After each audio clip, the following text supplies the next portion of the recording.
ዳግመኛ ልደትን የጴንጤ ስብከት የሚያደርጉ ሰዎች አሉ። የኢየሱስ ስብከት እኮ ነው። ሰው ዳግመኛ ካልተወለደ በስተቀር ወደ እግዚአብሔር መንግስት ሊገባ አይችልም ማለት 4 ነጥብ። አዲስ ፍጥረት አረገን። ምን ማለት ነው?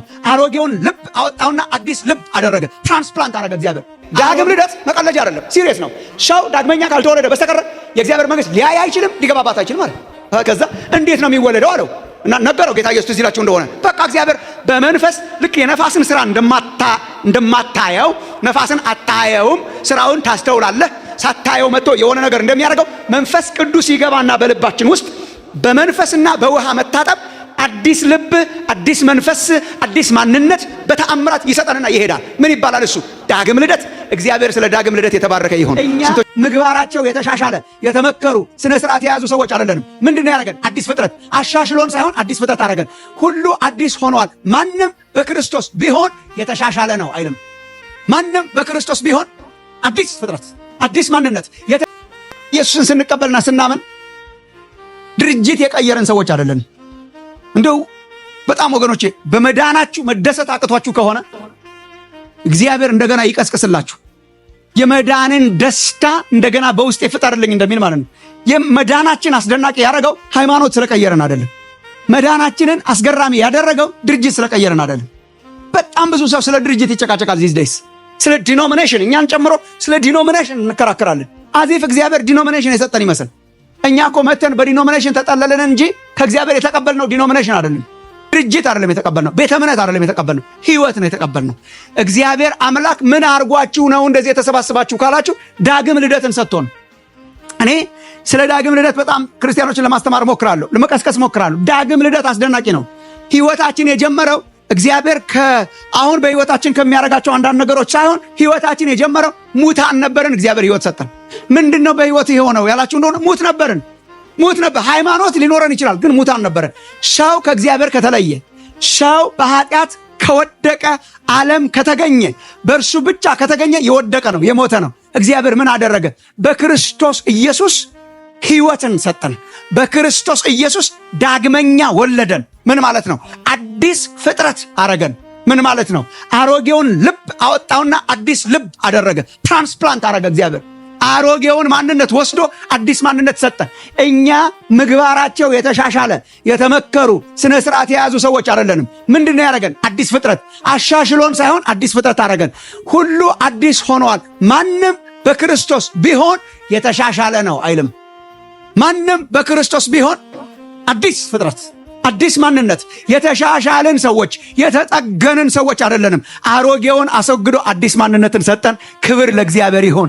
መዳን ማለት እሱ ነው። ሳልቬሽን ማለት እሱ ነው።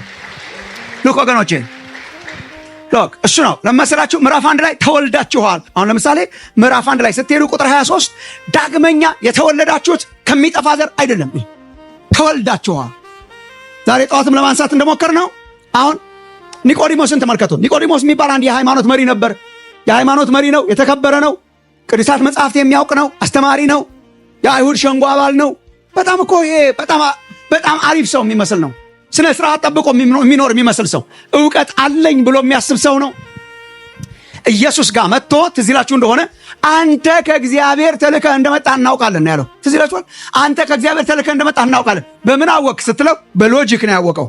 በሎጂክ ማወቅ ሌላ ነው፣ ቀምሶ ማወቅ ሌላ ነው። በሎጂክ ነው ያወቀው።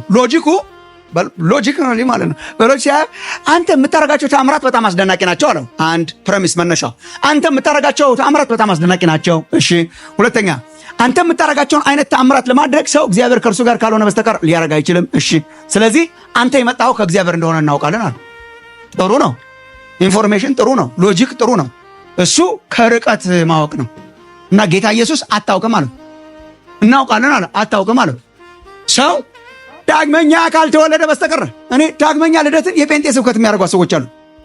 የኢየሱስ ስብከት እኮ ነው። ሰው ዳግመኛ ካልተወለደ በስተቀር ወደ እግዚአብሔር መንግስት ሊገባ አይችልም ማለት 4 ነጥብ።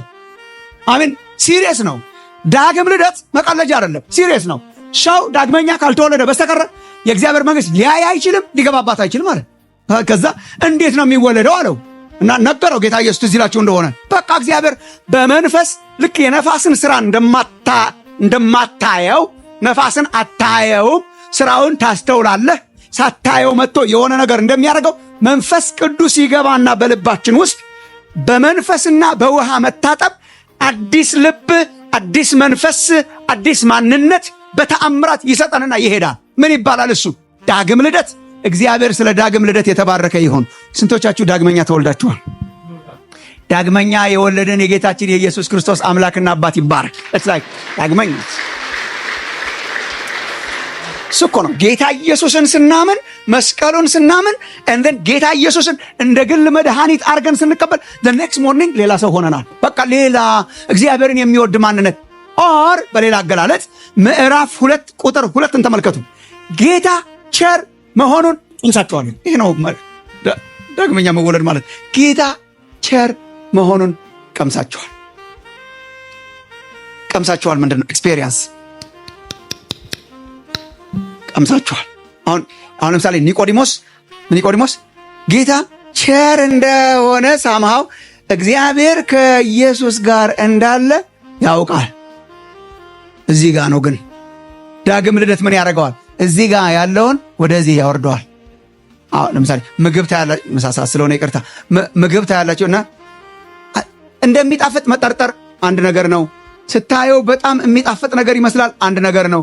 ያየ ዝም ብሎ በርቀት ያየ ሊያወራ ይችላል። እኔ ሳስበው እንትንም አለው የሚጣፍጥ ይመስለኛልም አንድ ነገር ነው። ግን ማን ያወራ? የቀመሰ ቀምሶ ግን የሚያወራ መቅመስ ግን ሌላ ነው። መጠርጠር ሌላ ነው። ደስ ይላል ሌላ ነው። በርቀት መተንተን ሌላ ነው። ቫይታሚን፣ ፕሮቲን፣ ካልሲየም ምናምን አለው ብሎ ካልኩሌት ማድረግ ሌላ ነው። ዋና ነገር ቀምሰናል ወይ ነው። እና እግዚአብሔር ይቀመሳል እንዴ? አብሶሉትሊ። ጌታ ቸር መሆኑን ቀምሳቸዋል። እኛ ጌታ ቸር መሆኑን ሰምተን ነበረ። ጌታ ቸር መሆኑን ተሰብከን ነበረ። ጌታ ቸር መሆኑን፣ ባለ ጸጋ መሆኑን፣ ጸጋ ግሬስ ያለው አምላክ መሆኑን በርቀት እኮ እናውቅ ነበረ እና እንጽፍም ነበረ፣ እንናገርም ነበረ። አሁን ምንድነው የሆነው? በሕይወታችሁ ብርቅ ነገር ሆኗል ወይ? የስ እግዚአብሔር አምላካችን የክርስቶስን የመስቀል ኃይል በልባችን አደረገና አዲስ ማንነት ሰጠንና አሁን ጌታ በሩቅ ያለ ሳይሆን በቅርብ ያለ ሆነልን። ጸጋውም የምንናገረው ብቻ ሳይሆን የቀመስነው አረገልን። ጌታ ቸር መሆኑን ቀምሳችኋል። እግዚአብሔር የተመሰገነ ይሁን። እሱ ምን ይባላል? ዳግም ልደት። በመንግስቱ በቤቱ ውስጥ ወለደንና የጌታን ቸርነትና ጸጋ ቀመስን ማለት። ክርስትና ምንድን ነው? ቀመስን። we tasted the goodness of God።